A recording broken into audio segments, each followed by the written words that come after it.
இங்க ரோசின்ற பொண்ணு அவ அக்கா அண்ணாவையே எப்படி கொல்லலாம்னு சொல்லி பிளான் போட்டுட்டு இருக்கா. இவ ஏன் இப்படி பண்றான்னா, இந்த வீட்டோட சொந்த வாரிசு இவ கிடையாது. இவள அநாதாசிரமத்துல இருந்து தத்துதான் எடுத்திருப்பாங்க.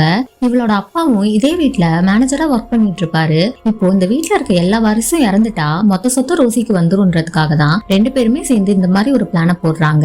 ஆனா இதே வீட்டுல இருக்க யோயோன்ற ஒரு பொண்ணுக்கு ஃபியூச்சரை கணிக்கிற ஒரு பவர் இருக்கும். அதனால இவங்க போடுற பிளான்லாம் அவ கண்டுபிடிச்சிடுறா.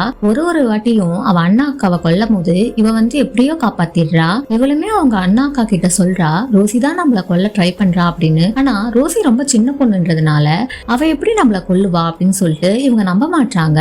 யோயோக்கும் இவங்களுக்கு எப்படி சொல்லி புரிய வைக்கிறதுன்னு தெரியாம அவ அடுத்தது என்னதான் கொல்ல போறா, நான் லைட் விழுந்துதான் சாவேன், நீங்க வேணா மறைஞ்சு நின்று இதை பாருங்க அப்படின்னு சொல்றா.